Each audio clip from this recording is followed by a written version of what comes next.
2024 Doha Forum. There is so much to talk to you about, but I'd like to... It's inadmissible to allow the terrorist group to take control of the lands in violation of agreements which exist, starting with the UN Security Council Resolution 2254, which strongly reiterated sovereignty, territorial integrity, and unity of the Syrian Arab Republic, which condemned any attempts by terrorists to disturb the life of Syrians, and which called for direct dialogue between the government and the opposition group were listed in that resolution. And these agreements have not been implemented. Now they are grossly violated. I understand that you defend your bosses who call the shots on Al Jazeera, but could an honest journalism would provide for a statement like Hayat Tahrir al-Sham, listed as a terrorist group by the United Nations Security Council and the United States, by the way, and opposition groups who are not listed, persuading us during the meeting of the Security Council that this Biden's plan is supported by... We strongly reiterated territorial integrity, sovereignty, and unity of the Syrian Arab Republic. We called for immediate end of hostile activities. We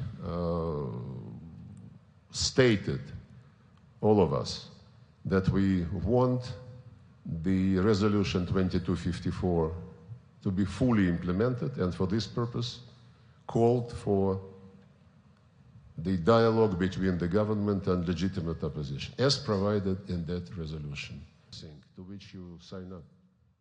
But that resolution 22...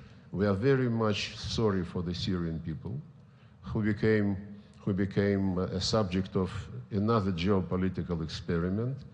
We are absolutely convinced of inadmissibility to use terrorists like Hayat Tahrir al-Sham to achieve geopolitical purposes, as it is being done now with the organization of this offensive from the Idlib de-escalation area. An embassy in Damascus is now urging Russian nationals to leave Syria.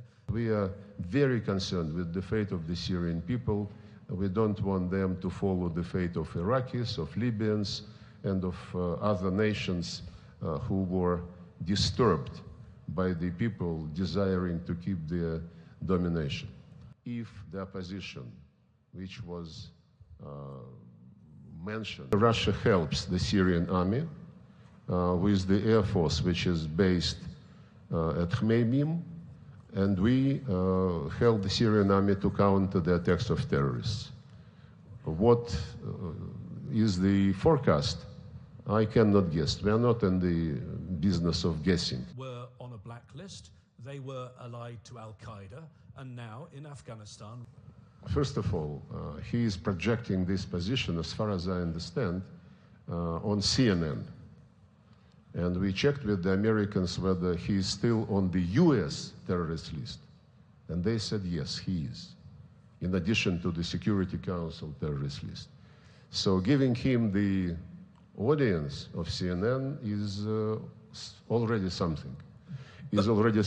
As for the promises he is spreading, I never,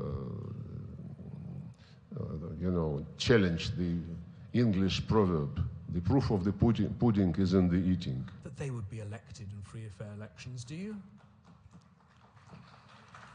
If the opposition, which was mentioned in the resolution 2254, is a responsible opposition, if they care about their country, then they would not allow for this operation to continue. They participate in hostilities as well, and today's call from Iran, Turkey, and Russia should be heard by everybody who is on the ground in Syria. Then the territory controlled by Assad will be divided in two. If you want me to say yes, we lost in Syria, we are so desperate. If this is what you need, let's continue. But my point is, I am not in the business of guessing what is going to happen. we are trying to do everything not to allow terrorists to prevail, even if they say that they are no longer terrorists. Israel has now killed many of Hamas's commanders,